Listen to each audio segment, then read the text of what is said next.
yo, Big Lou, tapping back in with what it do with Big Lou and MZR2. Woo, baby, baby. Bye. So check it out. Um, I don't know if you guys can tell from the thumbnail if you know who that is. If not, it definitely says captured on it, right? So this is an individual who has been on the run for many years. The United States Department of Justice, the DEA, FBI, U.S. Marshals, all of them have been had this guy on the radar, having as far as being wanted. You know what I'm saying? He's he's said to be pretty much a second-hand man or co-founder, so I guess equal to El Chapo, right? Joaquin Guzman Loera, who is currently sitting in USP Florence, or excuse me, ADX Florence in Colorado, right? So it was reported that sometime today or yesterday, El Mayo, this guy's known as El Mayo, Ismael Zambada, who was picked up in Texas along with Chapo's son, Joaquin Guzman Lopez, taken into custody. They're both wanted in the United States. Zambada's wanted in many different districts, jurisdictions, however you want to say it, for his big time, his hand in trafficking. It's. I'm gonna read a little article in a minute, and I'm gonna give a little background on him. So it says that he's, they're going after him. Merrick Garland made a statement saying that the United States is against the worst enemy that they've ever had to go up against as far as drug-wise, fentanyl, right?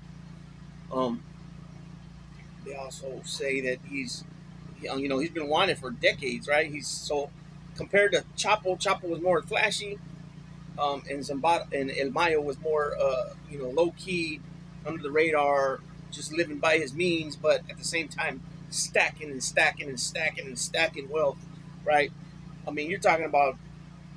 I mean, even if they had 10 guys that were at the very top, they were all equal in rank, and they were all considered co-founders, they would still be big time billionaires because that's how much money this stuff brings in, right? But you're talking about not only cocaine and fentanyl, but you're talking about heroin, you're talking about methamphetamine, you know what I mean? Methamphetamine is a big, huge money maker because they're producing it mass amounts, right? Not only does it come here to the United States, it also goes to Europe, you know what I'm saying, and Australia. And usually, I'm not sure how the routes go, but I'm, usually to Europe, Italy, Spain, Portugal, you know what I'm saying, and then usually, goes out to those, different places, like Australia, Wales, so on and so forth, Britain, you know what I mean? I'm not, like I said, I'm not sure exactly on the way that the way it's gone, sent out, but we do know that United States is not the only consumers where the stuff lands. You know what I mean? So look, I'm gonna go and read this. Top Mexican cartel leaders arrested by U.S. authorities. 2 men, Ismael Zambada Garcia and Joaquin Guzman Lopez, run the Sinaloa cartel, one of the most dominant criminal groups in Mexico. Like I said, Ismael Zambada Garcia, who is also known as El Mayo, has been pursued by the U.S. government for years. American law enforcement officials arrested 2 top leaders of the powerful Sinaloa cartel, one of the most dominant criminal organizations in Mexico, the Justice Department said on Thursday.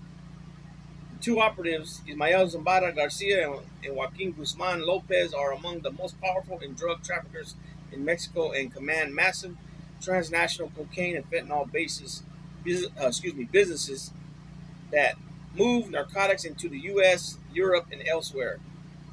The Sinaloa cartel they help lead is one of the 2 biggest drug trafficking groups in Mexico and is among the most sophisticated and dangerous criminal enterprises in the world. Both men were in custody in El Paso, Texas.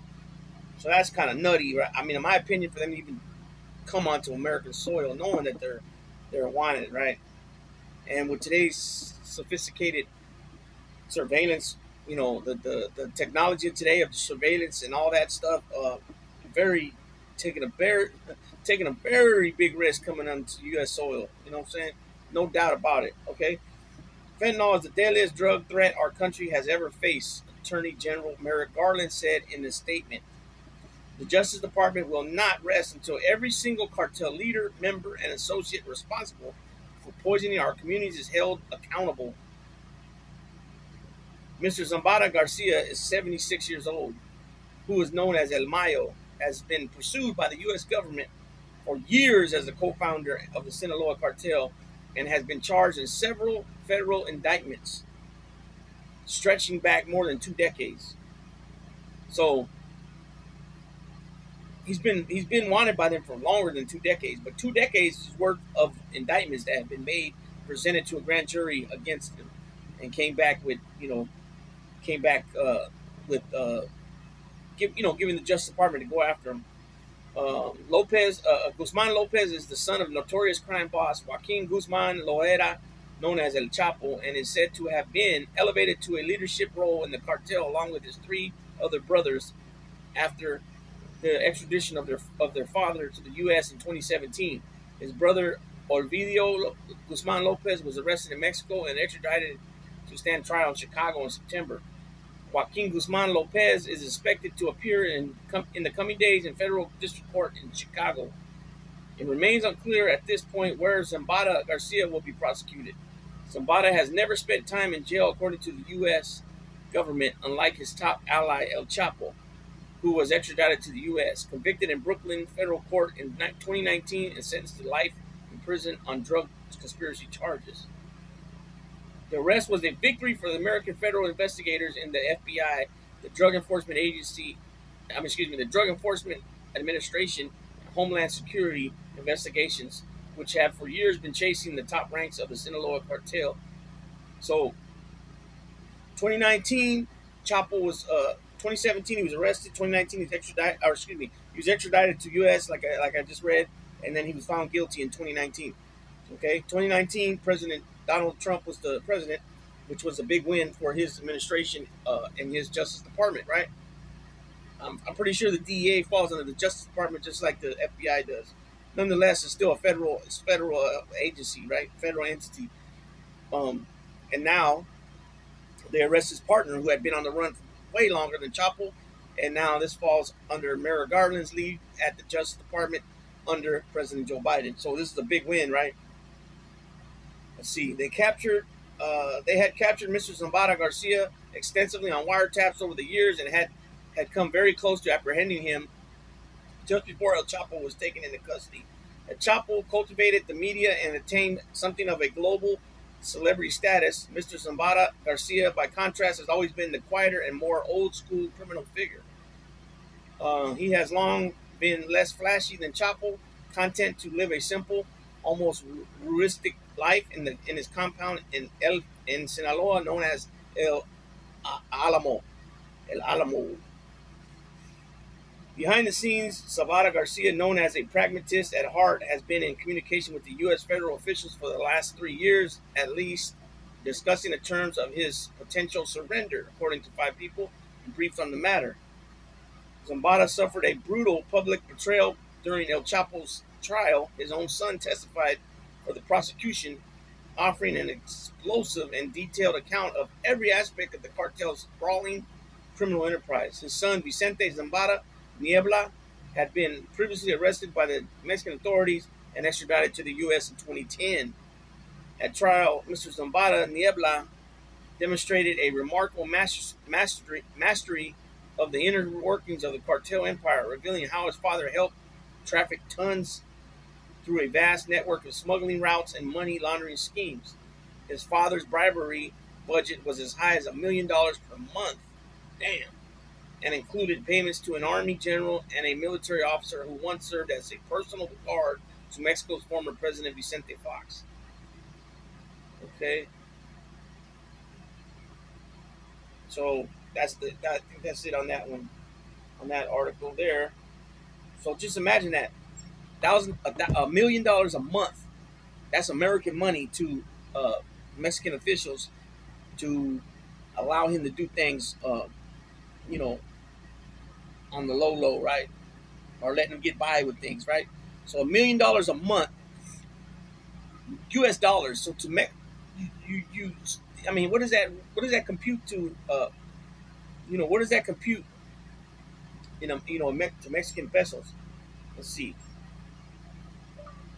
How much is $1 million U.S. dollars in Mexican pesos equal?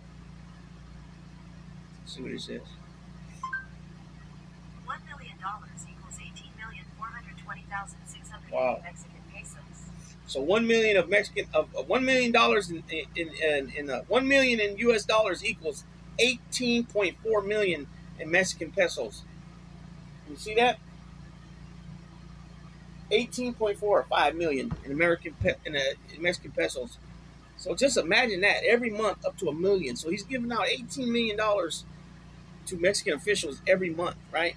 And how many different officials is that? I mean, no matter what, it's still a lot, right? So let me give a little background. So he's born Ismael Mario Zambada Garcia on the 1st of January 1948. He's 76 years old. He's born in El Alamo, Culiacan, Sinaloa, Mexico. Other names he's known by is El Mayo, MZ, Padrino, El Señor, right? Occupation, he's a co-founder and leader of the Sinaloa cartel. His predecessor, Joaquin Guzman Loera. His wife is Rosario Niebla Cardosa, and he has 8 children. Reward amount: Mexico 300 million Mexican pesos, U.S. 15 million. His partners are Joaquin Guzman Loera, like I mentioned, Hector Luis Palma Salazar. Let's see what else we can find here real quick that gives a little more about him. I believe, and I want to say he was in law enforcement. Let me see. Zambada has historically worked closely with the Juarez cartel and the Carrillo Fuentes family, while maintaining independent ties to the Colombian cocaine suppliers. Excuse me. In 1989, when Mexican drug lord Miguel Angel Feliz Gallardo was arrested, his organization split into 2 opposing factions: the Tijuana cartel, whose leadership was inherited by his nephews and heirs, the Arellano Felix brothers, and the Sinaloa cartel, whose leadership fell to former lieutenants Hector Luis Palma Salazar, Ismael Zambada Garcia, and El Chapo Guzman Loera, AkA El Chapo. Sinaloa cartel drug lords were active in the states of Sinaloa, Durango, Chihuahua, Sonora, Nuevo León, and Nayarit. Since '98, Zambada has been wanted by Mexico's Attorney General's office, when it issued bounties totaling $2.8 million U.S. dollars on him and 5 other leaders of the Juarez cartel. In '06, the administration of President Felipe Calderón launched an offense against Mexico's drug trafficking networks. The Tijuana cartel, the largest and most sophisticated of the Mexican cartels at the time, received the brunt of the blows, taking advantage of the pressure being placed on the Tijuana cartel. Other drug bosses, most notably Zambada and Joaquin Guzman, began to encroach on strongholds in northwestern Mexico, leading to full-scale war. Let's see. Zambada's organization, the Sinaloa cartel, receives multi-ton quantities of cocaine, mostly by sea, from Colombian sources. It uses a variety of methods, including airplanes, trucks, cars, boats, and tunnels to transport the cocaine to the U.S. Members of the cartel smuggle the cocaine to distribution sales in Arizona, Atlanta, California, Illinois, and New York. Zambada has been operating primarily in the states of Sinaloa and Durango, with influence along a large portion of Mexico's Pacific coast, as well as in Cancun, Quintana Roo, Sonora, and Nuevo León. In '07, Zambada was featured on America's Most Wanted, and the FBI had been offering up to $5 million U.S. for information leading to its capture. In '11, it was thought Zambada may have had plastic surgery and disguised himself to move throughout Mexico. Zambada headed the Sinaloa cartel in partnership with El Chapo until 16 when Chapo was captured. Since 16, Zambada is thought to have assumed full command of the Sinaloa cartel and to be Mexico's most enduring and powerful drug lord. In 19, his son Vicente Zambada Niebla testified against Guzman El Chapo and recounted the shipment of tons of drugs by his father, and that his father's bribery budget was often as much as $1 million per month. Excuse me. Okay, okay. Captured July 25th, 24, like I mentioned, in El Paso, Texas. Right. Okay. Personal life. Zambada is married to Rosario Niebla Cardoza. He has 4 sons and 4 daughters. His wife and sons, Sarafin Zambada Ortiz, alias El Cera, as of 2018 arrested and released, and Ismael Zambada Imperial, alias El Mayito Gordo, convicted, as well as his 4 daughters, Maria, Teresa, Miriam, Patricia, Monica del Rosario, and Modesta, have played an active role in narcotics distribution and money laundering. On March 18, 2009, his son Vicente Zambada Niebla was arrested by the Mexican army. His other son, Ismael Mayito Zambada Jr., has been sought for conspiracy to distribute and control substance in the U.S. On October 20th, 2010, some of his relatives were charged in Mexico City on drug trafficking charges. Ismael's brother, Jesus the King Zambada, along with Ismael's son and nephew. On June 18, 2014, his son-in-law, Juan Gabriel Gonzalez Ibarra, husband of Miriam Patricia, died after suffering an electric shock at his home in Culiacan. In June 2020, former DEA agent Mike Vigil revealed that Zambada was sick with diabetes. Okay. So I have him confused with another individual that I thought was that they called that not that they called, excuse me, that he was part of he's part of the what do you call that? And he was the equivalent to the FBI, but over there in Mexico.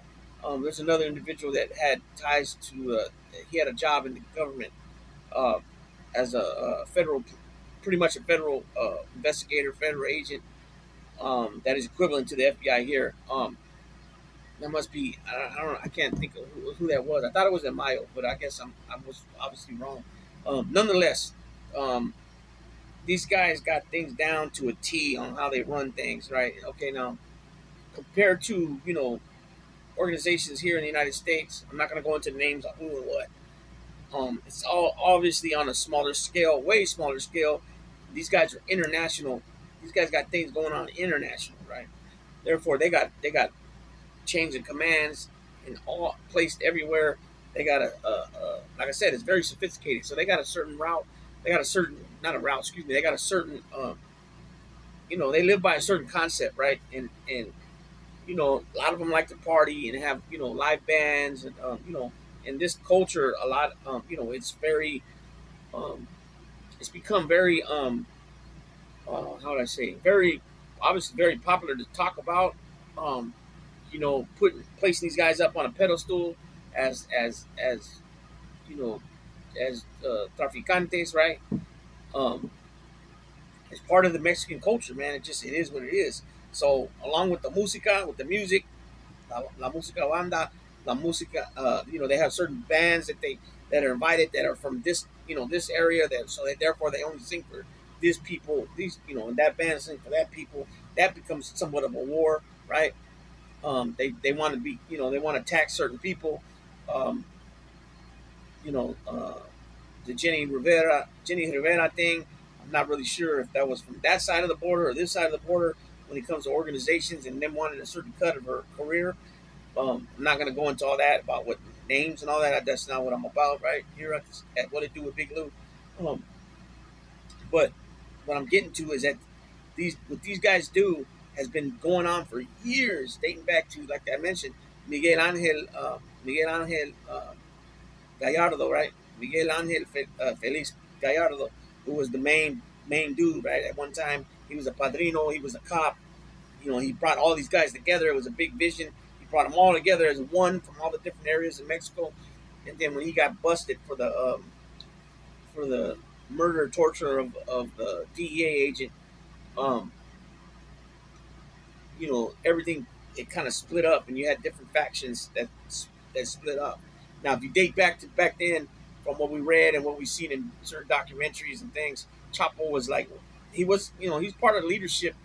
I mean, you know, he was running with a certain crowd at the time, more of a driver, which a lot of time, if you look back at the United States organizations, specifically New York, you know, that area, um, you know, the Italians, I'm not going to say names, like I said, a lot of guys were at one time drivers for bosses and captains and in the organization that went on to become made members, and then, you know, having it going on for themselves, making buku bucks, right?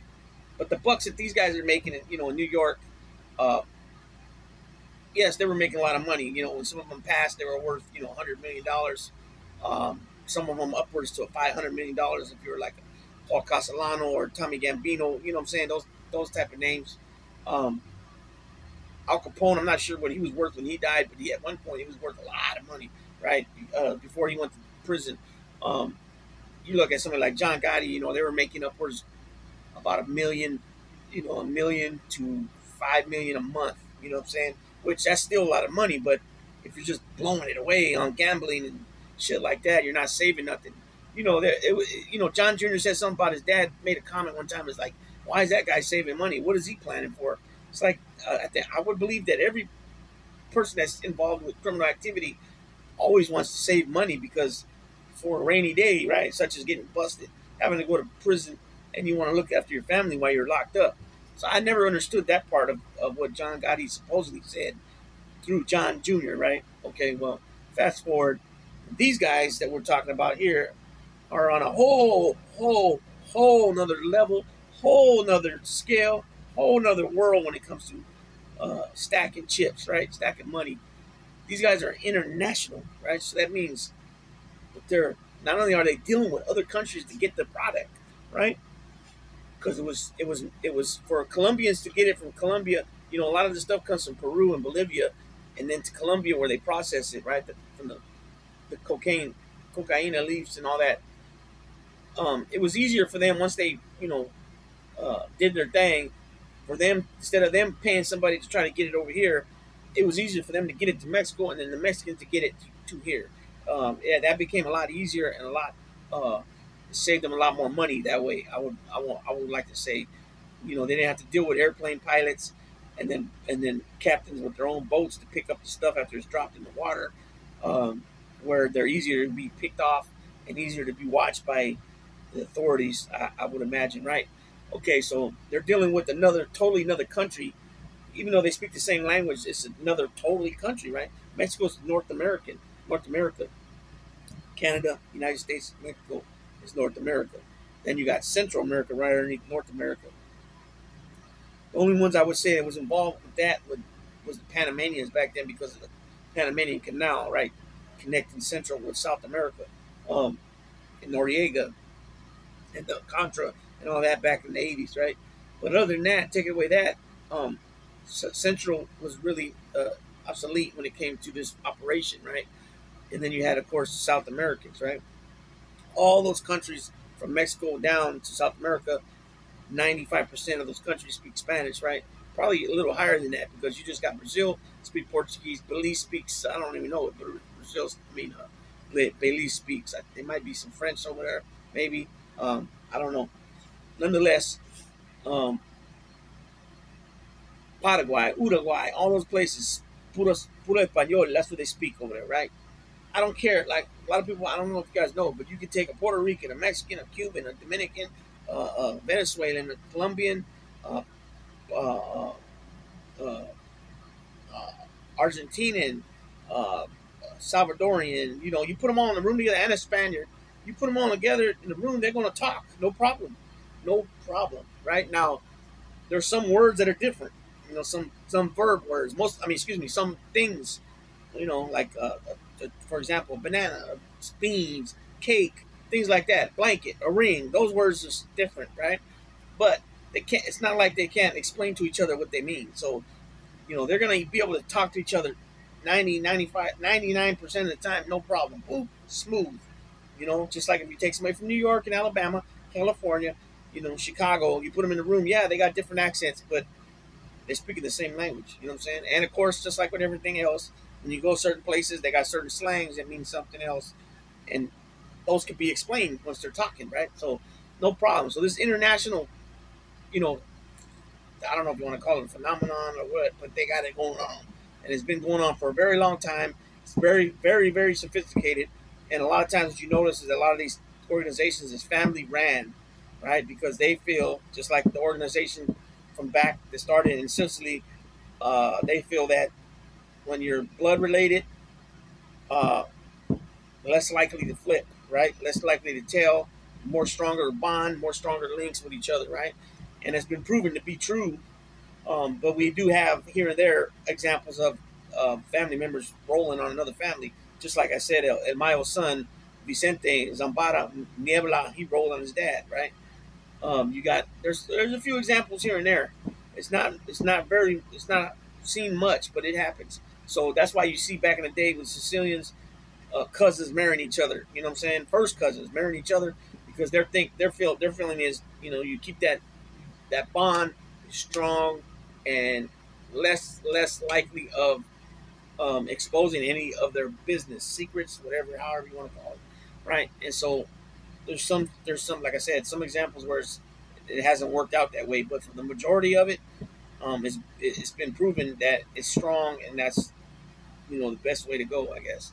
And so that's why you've seen like the Tocco Zarellis in Detroit, sticking with Sicilians. What was it? One of the Zarellis married a Profaci girl, and then Bonanno married a Profaci girl.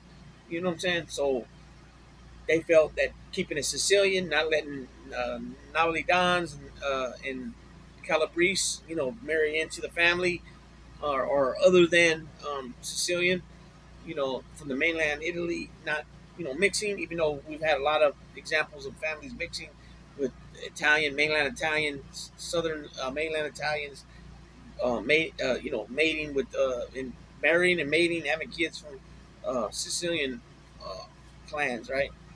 Um, and so yeah, so it ain't no difference than being from other places. They have the same type of ideologies as well, especially when they're involved with things that would be considered not uh, good things, so to speak, right?